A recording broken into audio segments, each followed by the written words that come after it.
average 2% of your portfolio performance is dictated just on your biases, and that is regardless two main things: the market situation and which kind of asset class you're investing in. We can say that to some extent the markets are ruled by biases and by behavior, or maybe the riskier the asset class is, the more difficult it is, the more obvious biases come out. The behavioral of the masses are affecting literally what are the market fluctuation. For the retailer investor that can download the app and use FinanSee, they can find the added value in finding a personal behavioral coach, because providing all the information about your profile, your personality, your emotion, and so on, the app is giving you the tools to analyze, to check what differs from what might be your standard tailor-made portfolio choice, where you can try to overcome your biases over time. And there are some other part, for example, personalize, the AI chatbot that is based on your personal data, and then can help you to make the right decision while you're panicking, or if you're thinking to be biased in some kind of decision during your investment. So you're listening to Human Finance Podcast by Bondfish, #1 bond market platform for individual investors in Europe. Today, I'm joined by Alessandro Raiser, founder of FinanSee, an AI-powered fintech startup focused on helping people understand why and how they make certain investment decisions. FinanSee looks at real behavior, emotions, habits, and biases, and turns that insight into practical guidance. FinanSee works with wealth managers and financial institutions to help them better understand their clients and build more personalized investment strategies. At the same time, it helps individual investors recognize their own biases, avoid common mistakes, and stay focused on long-term financial goals. In this episode, we talk about how much our behavioral patterns really influence financial decisions, Alessandro's own approach to investing, and what it takes to build a B2B2C fintech startup in Spain today. Hi all, I'm Anatoly, and this is Human Finance Podcast. We talk about personal finance and how people in Europe invest. And today I'm joined by Alessandro Raiser. yeah, I said it in Italian. I mean in German, man. yeah, Yes, correct. the founder of FinanSee. It's nice to see you, Alessandro. Anatoly, first of all, thanks for having me and for spending my time with you. It's been a pleasure. The pleasure is all mine. Thank you very much for joining. The first question I would like to ask you Yeah. is about how did you come up with the idea of founding FinanSee? Yeah. So let's say that this is coming from a long shot. The idea came from a mix of professional frustration and personal experience. So throughout my career, I've worked for corporations many years, not specifically in financial institutions, but in my personal life, I've always been an investor. And so I've studied also and made some few masters throughout my career, focused on behavioral finance, entrepreneurial finance, blockchain, and everything that was related to finance, because I was trying to get myself a better investor and so on, while I was working for corporation, basically. So at a certain point of my life, I was cultivating this idea to try to get the most out of my investment. And as well, I was trying to grow an idea of how can help also other people, not just like myself, to be independent on your own investment, and create a tool that can help also other investors to perform better and possibly to have the life that they want at the end of the day. So that was everything, that was how it started, basically. Yeah, at the same time, we talked about it a bit before the recording. You said that your own professional career before founding the startup was a bit different, wasn't it? And at the same time, your background as an investor helped you to realize that there is this opportunity, right? To start this. Yeah, it's correct indeed. I'm a management engineer and I've worked for corporation in different kind of role, but all focus on management. I'm very good at manage numbers, so that's my skill, not let's say specifically on finance stuff. But along the way, I've cultivated this passion that I've always been since I was young to invest, to see what the numbers on the markets, to check which potentially might be the best investments and so on. I committed many, many mistakes throughout my investment career, of course, but that was my personal life. But True. during, like all investors do. But throughout the years, the only one thing that I learned, also studying this master that I was mentioning earlier, that the behavioral part was literally one of the core matters that if you try to leverage that part, you can improve your performance in investing. So that's basically was the kick that started the spark to try to think about a tool to improve that part of the emotional part of the investors. And that helps me in the results and the performance of my investment. And eventually, after many years of work in corporation, I had the chance to take few sabbatical years to start my entrepreneurial career, and that is where I'm leading now, basically. So actually, for the retail investors, what you're describing sounds like you joined FIRE movement. Yeah, You actually came out like, as a FIRE executive in yeah, your 40s, if I'm not mistaken, yeah, about the age, and correct. just wanted to concentrate on something that you would like to build yourself, something from scratch. That's really interesting. I wanted to ask you about the markets you're currently focusing on, Yep, FinanSee. If your main focus is Southern Europe, I imagine it is because you're based in Madrid correct. and you're coming from Italy, Italy. actually, originally, yes. So I just imagine your main focus is Southern Europe. You may just correct me if I'm wrong. No, no, that's correct. That is going to be the first step of FinanSee, definitely. For the reason that you already mentioned, the company is Spanish, is based in Madrid, and I'm Italian. So let's say the main network, the main connection, the main market knowledge is going to be definitely Spain and Italy. But let's say that for what FinanSee is, that basically it's an algorithm that is based on EU GDPR regulation because it's a profiling tool at the end of the day. The main market, the first market is going to be EU.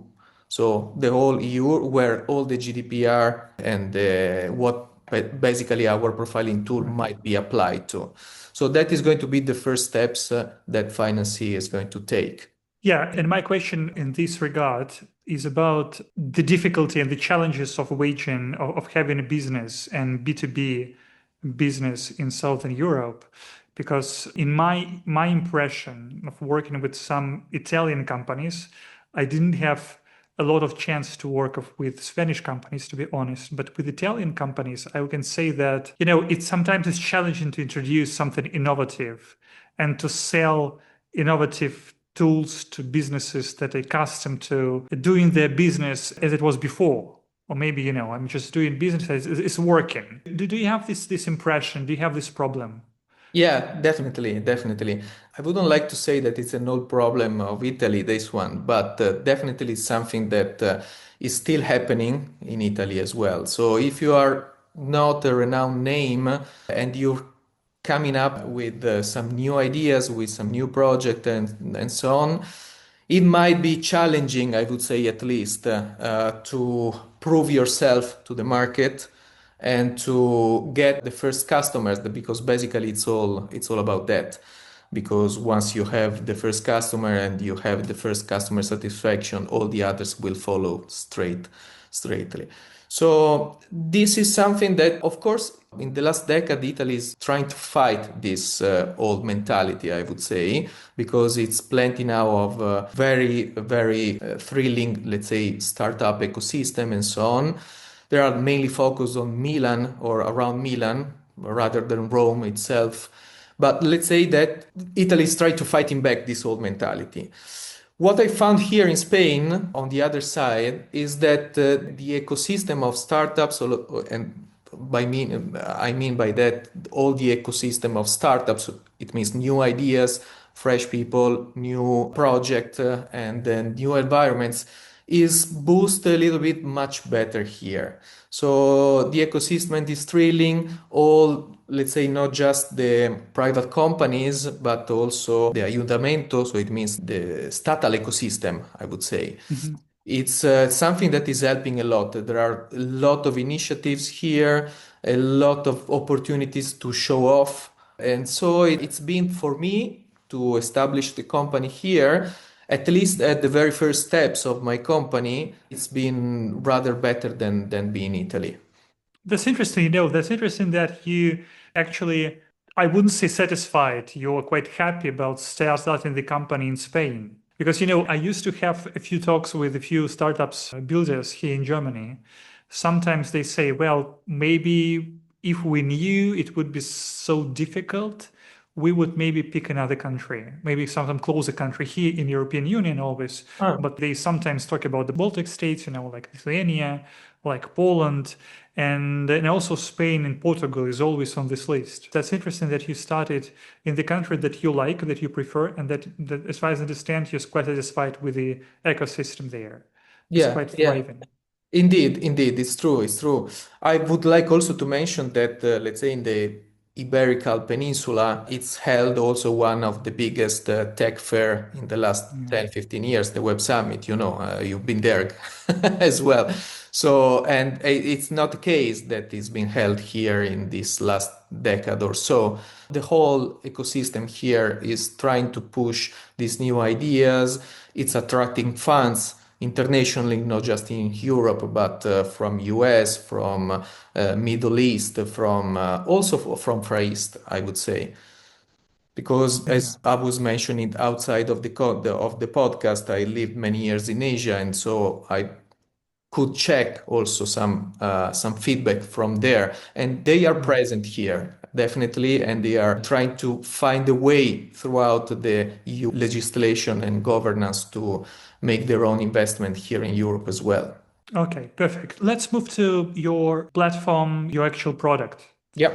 Correct me if I'm wrong, that FinanSee actually analyzes economic behavior of the investor and just confronts it against 15 most common behavioral biases.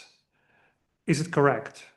Yeah, partially. I would say that I would Mhm. like to complete Yeah, that yeah. definition, basically. Please, please. Yeah.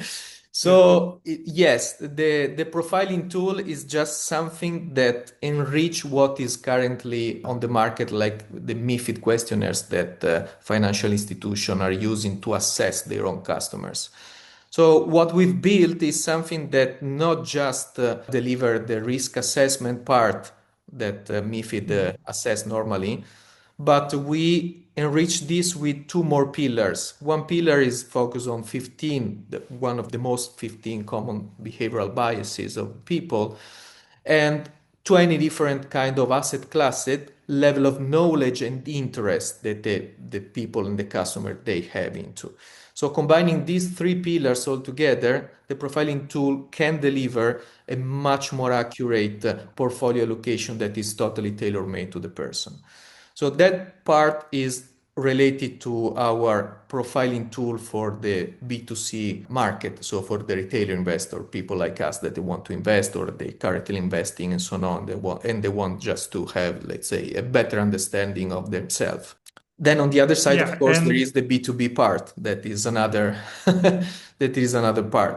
another part. So, but actually, it does have this part, but just it does have a different customer. I mean, in your Yeah. end customer that you have in B2B sector, if I'm not mistaken, it's just wealth management companies, family offices, something like this, I believe.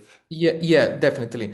Initially, the profiling tool was thought to be for the B2B market. So, an additional tool for the banks, financial institution, family offices, and so on, to better assess their own customers in order to provide better consultation, better products, or much more intimate and tailor-made portfolio allocation for their own customers with this tool. And eventually, on the way, the scalability of the algorithm that we developed was easily scaled to a B2C customer base.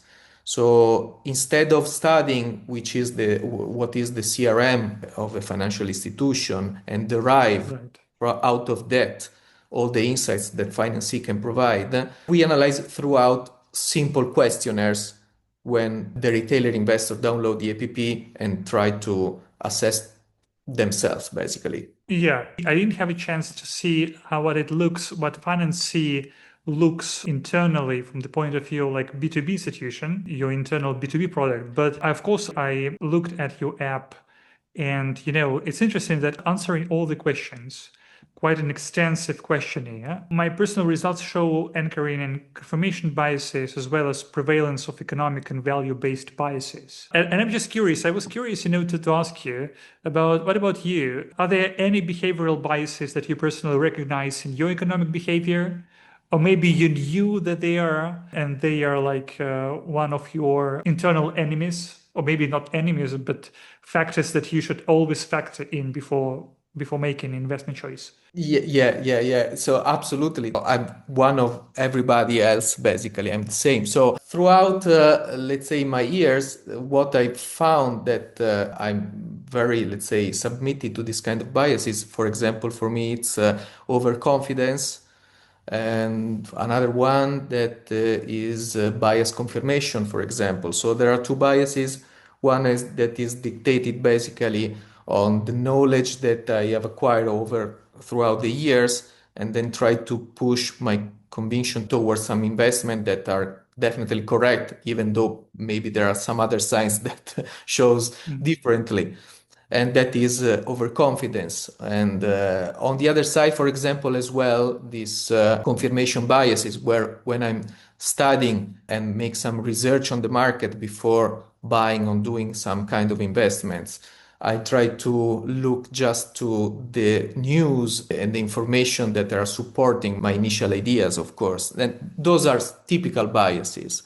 So yes, I'm affected, and even though I know perfectly which kind of biases I have and so on, it's not that easy to try to not to be stitched to those kind of biases, or because they are part of your personality, basically. So what FinanSee is trying to do is try to let you give you the tools to overcome your own biases and have and make some better decision. I make an example of myself, for example, in two different kind of horizons, the biases are affecting differently. So in the long-term horizon investments, normally the biases are milded, so you are much easily overcoming your own biases. But in the short term, if, for example, if you're doing trading and so on, that you have to take faster decisions, you don't have the time to Mm. study properly something, Yeah. and you're easily panicking in front of a market changing situation or something, that is much more difficult to overcome. And that is normally the situation where all your biases are coming out, basically. Right. Just like a general question about the main insight you could gain, you could have learned about investors and behavioral biases while building this platform and testing on users. Is there something that really was an eye-opening experience for you? I can answer this question with some data that I found on the market, and I proved that during my studies and the work on building FinanSee on the way. So academic studies says that average 2% of your portfolio performance is dictated just on your biases, and that is regardless two main things: the market situation and which kind of asset class that you're investing in. So rather if you're investing in bonds or ETF, or you're trading options or whatever, and whatever is the market situation at the end of the year, roughly from 1 to 3%, so the average is 2%, is affected just on your emotions and on your biases. And that is the data that was pretty astonishing me when I was studying this before, let's say, putting this in practice. And now that I can check some data from the market size, from our clients and so on, it's something that is literally happening basically to everybody. And that is the little niche of added value that we would like to bring on with FinanSee. So we can say that to some extent, the markets are ruled by biases and by behavior, or maybe the riskier the asset class is, the riskier the asset is, the more difficult it is, the more obvious biases come out. Maybe just one of my suggestions. It's But it probably more than just an extension of thought, this, because if you consider the normal fluctuation of markets or the indexes or whatever, beside of that, of course, there are the big waves where they buy or sell some stocks or whatever that are, let's say, that just make the first kick or something. But normally those are waves that are you can perceive and check in the middle long term, not let's say daily. But the biggest fluctuation that you can find on the market are basically coming out from news that you read on the market. So the behavioral of the masses are affecting literally what are the market fluctuation. So we are focusing on the singular, the personal behavioral affection and how yourself is affecting your performances. So there are two branches of behavioral finance. right. One for the masses, one is the personal. We are focusing on the personal, but literally what you've said just earlier is applied 100% on the mass behavioral. Thank you very much for answering. Alessandro, before we move into the personal investment choices topic, I wanted to ask you about how can individual users benefit from using your platform, your app, for example, that is very easy to download. I mean, I just urge everyone who listens to us to do it. You can find it on Google Play. I think that you can also find it on Apple Store, right? On Apple Store, of course. Yeah. Of course, as well, yeah. And how can individual user benefit from it, and how does this value that he or she gets differ from what institutional client using your platform gains? So basically, for the retailer investor that can download the app and use FinanSee, they can find the added value in finding a personal behavioral coach, basically, because providing all the information about your profile, your personality, your emotion, and so on, the app is giving you the tools to analyze, to check what differs basically from what might be your standard tailor-made portfolio choices and whatever, rather what you're already doing basically. And you can check which are the differences. And as well, there are some gamification in it for the premium user where you can try to overcome your biases over time. And there are some other parts that are, for example, some personalized AI chatbot that is based on your personal data and they can help you to make the right decision while are you panicking or if you're thinking to be biased in some kind of decision during your investment. So I would say that is a personal behavioral coach for the retailer investors. For the B2B market, instead, it's different because what we can provide is a more accurate tool, another tool to have in the hands of the wealth manager or the personal banker and so on, to try to understand better their own clients in order to provide not standard and cold feedback or products that they have on list, but with this kind of insights, they can personalize better which is the portfolio allocation best for their own clients. And so they can provide a better service or better retainer to their own customers and so on. So they can be much more beneficial in this way. Perfect. Thank you very much. You're And welcome. also, since I announced that I will talk about your personal investment experience and your Yeah. personal investment choices, I would be very curious to know, and I believe that many would like to know it, what kind of asset allocation works best for you personally. Yeah. Since you were one of those who we can say that you belong to FIRE movement because you reached the executive level, and then after reaching executive level and being on board of directors of some companies, Yep. you then moved to building your own startup. I believe that your asset allocation was changing throughout the time. Definitely. But what works for you now, or maybe what is your main insight from how you build it? throughout the time? Let's say that I started trying to allocate always in the long-term horizon. So initially, let's say that the majority of my portfolio allocation was focused on ETFs and bonds, basically. So pretty stable, low risk for bonds, a little bit higher with ETFs, but let's say that normally majority of my portfolio allocation was dedicated and focused on that part.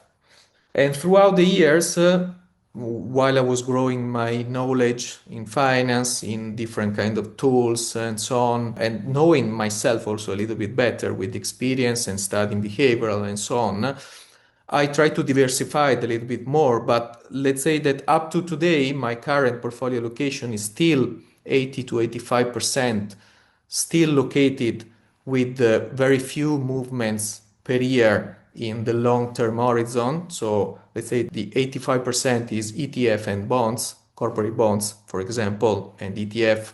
The majority is on market indexes. And the rest, the 15% that is left basically is the 15% where I, let's say, enjoy playing a little bit more.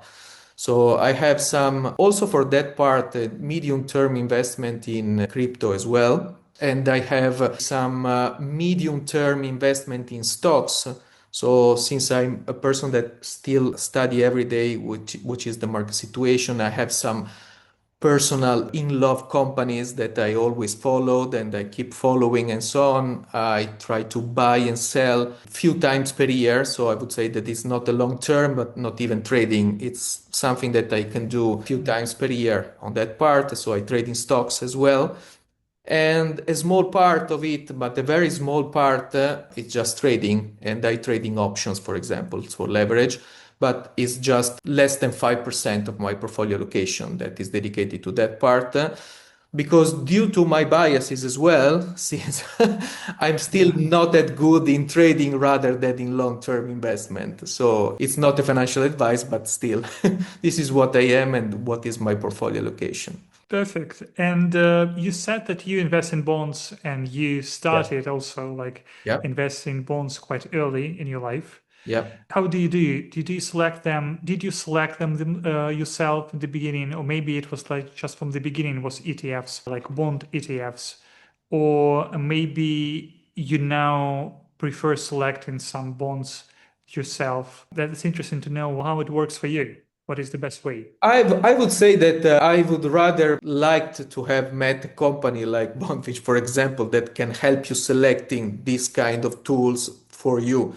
Because especially at the beginning, you rather know it's tons of kind of bonds or whatever that you can find on the market, or as well the ETFs and so on. So at the beginning, I was focusing on the indexes for the ETFs, and I was focusing on corporate bonds because they have rather higher yield on that part, and they were related to companies that I was already reading about or knowing about a little bit more. So this is always the lead that I've always followed. So try to buy or sell something that you know, rather than buying some bonds from emerging markets or whatever that you don't know anything about. So you don't know if they are going to crash in in the next year or Yeah. so. So we can say the main factors you analyzed before buying the bond was actually the information you had about the company and some kind of love for the company, Yeah, your personal feeling that you felt strong about that company and about the possible performance, yeah, and you were quite sure that it wouldn't fail.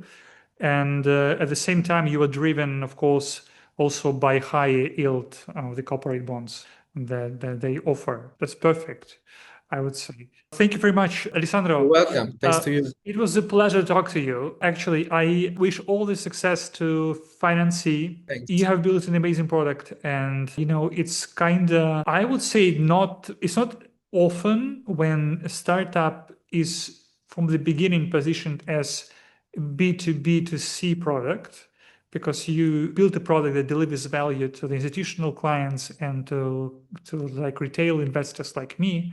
And that's interesting because I think that since we discussed it and you made a perfect example about the current, like how it works in the financial markets, the who knows better the behavioral finance and who knows better the anchoring biases and different kind of biases, whether it is a personal investor or whether it's institutional investor who has the access, direct access to the information about all the customers and all the investors, the more information it has, the better. The more sound our investments could be, and Absolutely. psychological behavior as well, and also performance of the companies working with the retail Absolutely. clients. That's perfect. Thank you very much. It was a pleasure, and have a great one. A great Thank hello you very to much. Likewise, it's been a pleasure.